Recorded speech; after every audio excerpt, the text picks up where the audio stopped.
Mesyuarat ataupun perjumpaan kali ini adalah untuk menyatakan pendirian kami, pegawai-pegawai yang berkhidmat kepada wakil-wakil rakyat dan ahli-ahli parlimen dalam hal berkaitan dengan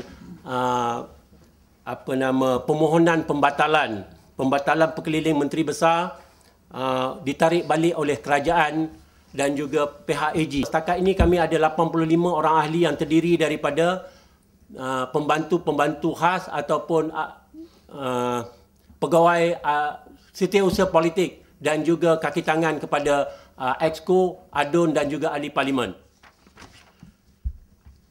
Tuan-tuan dan puan-puan, kami sekumpulan pembantu-pembantu politik Pakatan Rakyat Selangor masih memperingati tragedi rakan seperjuangan kami mendiang Teo Ben Hock yang dijumpai mati semasa dalam siasatan Suruhanjaya Pencegah Rasuah Malaysia SPRM.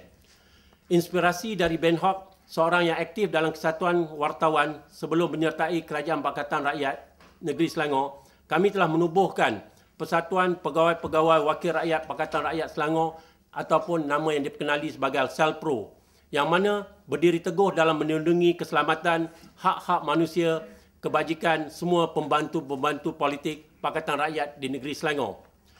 Kami tidak akan membenarkan kematian yang kedua akibat dari penganiayaan politik terus berlaku dan kami bersatu demi mereka yang tidak berkuasa, powerless, untuk berdepan dengan rejim Perdana Menteri Datuk Seri Najib Tun Razak yang menggunakan pintu belakang dan cara tidak demokrasi untuk menyelamatkan kuasa. Oleh itu, kami mengecam sekeras-kerasnya dan menolak keputusan Peguam Negara untuk mencabar Pekeliling Menteri Besar Selangor yang amat berhormat Tan Sri Datuk Abdul Khalid Ibrahim yang melarang pegawai-pegawai kerajaan dari memberi kenyataan-kenyataan kepada SPRM selepas waktu pejabat. Kami amat terkejut oleh permohonan Peguam Negara kerana ini merupakan satu penafian ke atas hak-hak kami sebagai rakyat Malaysia untuk bekerja dalam satu persekitaran yang selamat dan terjamin. Tindakan ini juga menunjukkan tiada kebebasan dan kelihatan Peguam Negara bertindak bagi pihak SPRM. Tuan-tuan dan puan-puan, kami berpegang bahawa Datuk Seri Najib paling bertanggungjawab di bawah Perlembagaan Persekutuan untuk melindungi hak asasi orang ramai yang termasuk hak untuk semua persekitaran yang selamat. Najib sebagai Perdana Menteri gagal untuk memastikan keselamatan Ben Hock dan juga berkomplot dengan Peguam Negara untuk membatalkan pekeliling yang pastinya akan membahayakan nyawa kita dalam percubaan tidak bermaruah untuk menumbangkan kerajaan Pakatan Rakyat di negeri Selangor.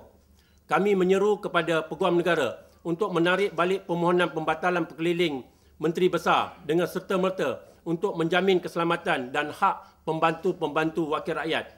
Kami menyokong sepenuhnya pekeliling Menteri Besar dan menghargai usaha bersepadu oleh Pakatan Rakyat dalam memastikan keselamatan semua pembantu-pembantu politik kepada wakil rakyat Pakatan Rakyat Negeri Selangor.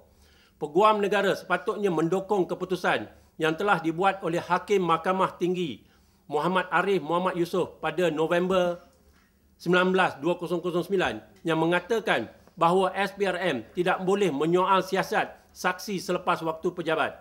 Pihak SPRM ataupun MACC perlu meminta maaf kepada keluarga Ben Hock dan juga kepada ahli Majlis Perbendaharaan Kajang Tan Bun Wah dan mereka yang telah disoal siasat selepas waktu pejabat dan membayar ganti rugi untuk segala kerugian yang mereka dan keluarga mereka alami akibat tindakan SPRM yang tidak bertanggungjawab ini.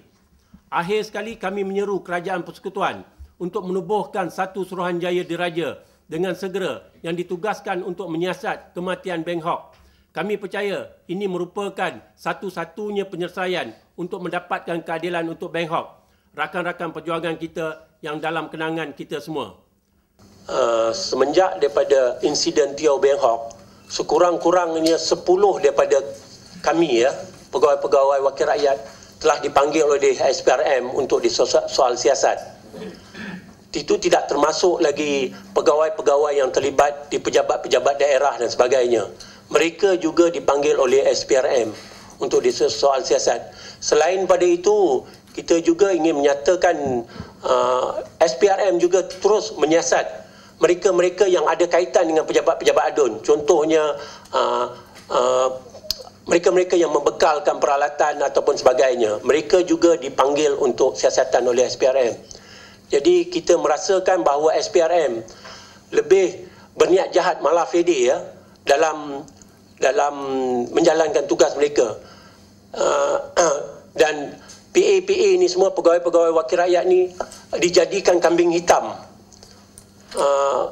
bagi pihak SPRM untuk sebenarnya mereka cuba mengaitkan adun-adun, tetapi PA yang telah menjadi kambing hitam dalam proses mereka untuk mengambil tindakan terhadap Exco dan juga adun-adun Pakatan Rakyat Negeri Selangor.